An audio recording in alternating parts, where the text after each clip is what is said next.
Hello and welcome to the November edition of 71 Magazine. I'm your host, John Bryanton, and joining me in the studio today is Linda Taylor and also J.C. Royal, both with Owensboro Dance Theater.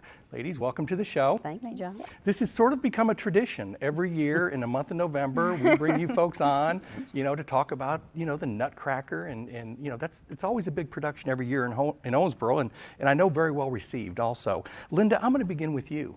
Owensboro Dance Theater is in its 35th anniversary season this year. That's correct. Wow. Isn't that exciting? Of course, I can remember all 35 years. I have from either being in a production, serving on the board, or whatever. Yeah. But I can't say enough about this company, this nonprofit in Owensboro, and we are so fortunate in our community to have a pre-professional dance theater like this. And they've grown, and with that, there's growing pains, but it started out in 1982 with about 4 or 5 little dancers, and they did one show at the high school auditorium. Right. And here we are 35 years later. River Park Center opened in 92, which the year they opened, ODT performed at the gala opening, and then the Nutcracker began in 1992. So here we are 35 years later, and have performed many years to sold-out audiences. Absolutely. So. Listen, it's a tradition. It has I really think it has since 1992. I've been several times. But unique thing, and we're going to talk about it real soon here with JC, is every year everyone gets a little special treat, though. It's not always the same every year.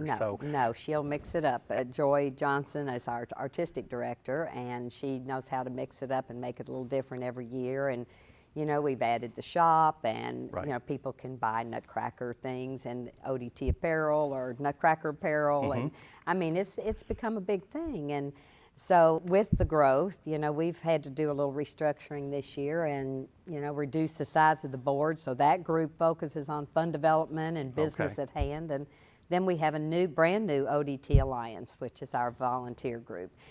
Parents, anyone interested in dance at all, community members, we would love to have people volunteer with us and become part of the ODT Alliance. And then we're starting a new business advisory council. So we can get a little input from people in the community, business leaders who have served on other boards, and give us some good ideas. But we are doing, the 35th anniversary has 3 performances now, and which we're doing every year. One is a professional dance company, which we just had last month from Colorado.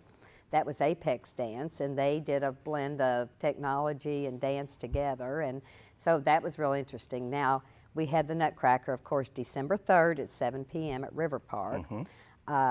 That morning of the 3rd, we have something called Winter's Waltz, which JC will elaborate on a little bit more. And that's for the younger children, and there's crafts and style show, and they meet the characters of the Nutcracker. So, and then in March, we'll come back with In Concert, which has been our kind of trademark performance every year. And it will feature the Jungle Book this year. Okay. So on Friday night before March 17th, on Friday night, we're going to have Rumble in the Jungle in the lobby of River Park Center, just like we did for Grease last year. So it's going to, those are kind of extra little events that tag on to our main concerts.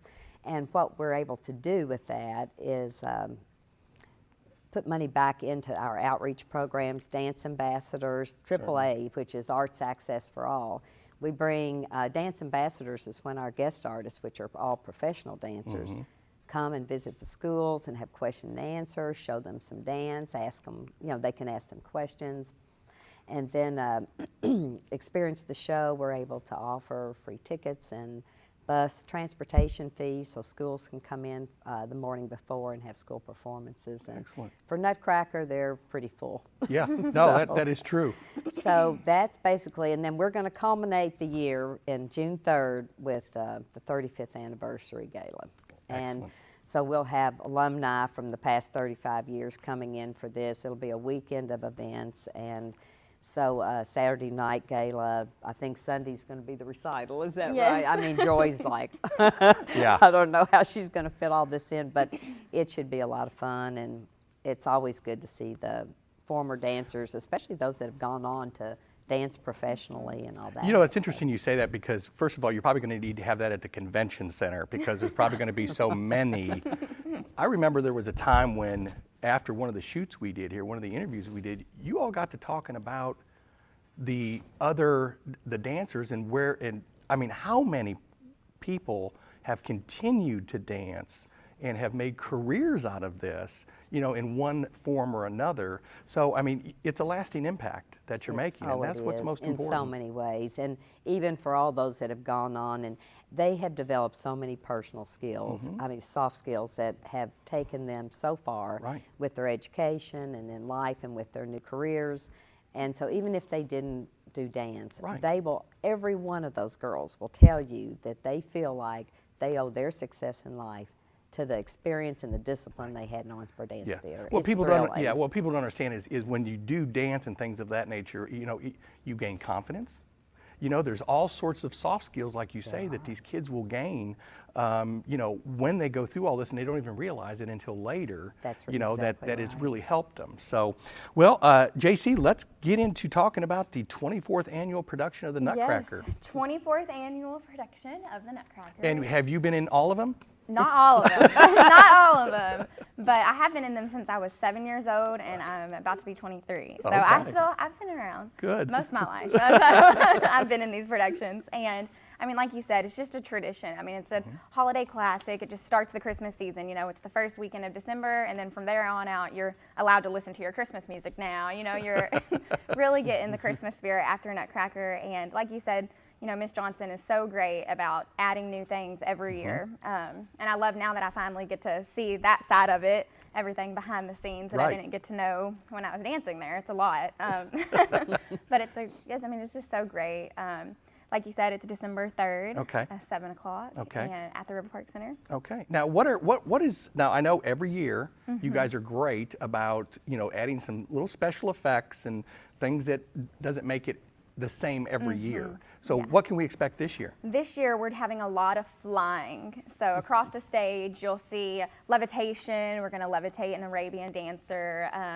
We're going to have dolls that's going to look like a puppet, and they'll fly across the stage. And we do that from a company called ZFX. And what else? Oh my goodness, there's so many. Flipping belts during the battle scene. The Mouse King and the soldier and the Nutcracker will flip and do all sorts of things. So it's going to be really, really interesting for the audience. I think they'll love it.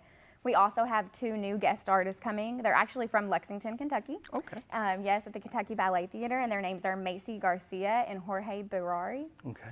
And so that's really exciting. They're just from Kentucky, and Well, it seems like the Nutcracker, I mean, I know it's a tradition here in Owensboro, but I think across the country, Nutcracker is really a production that's put on by a lot of companies as a fundraising event. So, I mean, I think generally it's a ballet, but what's so cool about Owensboro Dance Theater is that we put the tap, we put the jazz, we put the modern, we put it all in there. So Owensboro can kind of get a different feel for all styles of dance, not just ballet. So I just think that's interesting. It is. Now, I know that it's just not the dance theater that's involved in this, that you guys actually pull in a lot of people from the community. Yes. How many people can we expect this year? This is probably our biggest number so far in the 24 years. We have 145 community members a part of this show. Oh my wow. And that's not even including our company, our backstage, our volunteers. That's just people that have come, signed up to be in our show. Wow.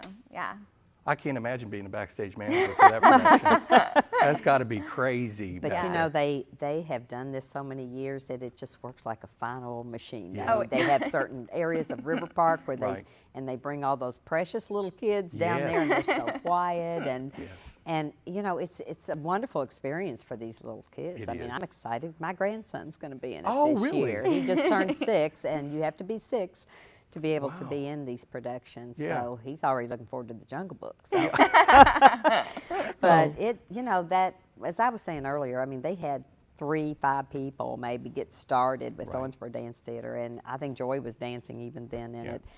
But now we have 26 company members and 8 apprentice company members, and it's such a, and they're performing all over town. Alma Randolph's show, the Friday After 5, the farmer's market, they've just performed at so many places. I mean, to work in that area where there's so much hustle and bustle all the time. I mean, people are coming, loading their cars in constantly, going here, going there, and So much for retirement, Yeah, huh, John? exactly. Yeah. By the way, Linda was supposed to be retired, but that's not working out very well for her. So, well, Linda, how can our viewers get tickets or additional information? Well, tickets will be available now. We have season subscriptions, Right. but now that the season has started, it's single tickets you can purchase at River Park Center's box office, and you can either call or go on their website, and you can pull up what seats are available. And if they have any questions, they certainly can call me at the dance studio, 684-9580, Okay. and I'll be glad to help and talk with them too about them. But we're expecting, there was already a big crowd on that, so it's time to get tickets now. Right. I would not wait, you know, till December Exactly. to get the tickets because it could be a sellout again. So, but they can get the tickets there. I want to remind everyone again that Owensboro Dance Theater is a nonprofit, but they have shown that they are worth investing in. Absolutely. We have an annual fund that will be starting before long, and so I just hope people will remember the dance theater because they really have something to be proud of here. And if ever there's a problem, they want to see us, but there's financial problems or something, I wish they'd call me because I don't want anyone who really truly wants to be a part of something like this to not be able to for that reason. Right. We'll find a way. Exactly. Listen, ladies, thanks for joining me. Thank you, And I know, John. JC, you're headed out to a Teach. school right now to do Yes. some teaching, so we're going to get you out of here as quickly as Oh, we I'm we're can. going on a Teaching. field trip to Reed's Orchard. Yeah, there you go. Thanks busy. again for joining us. Thank I do you. appreciate Thank it. you. And good luck on this year's Nutcracker. Thank you. Yes, Okay, thank you. stay tuned. Up next, we're going to be talking with Rhonda McEnroe about her next art exhibit. Stay tuned. We're going to be right back.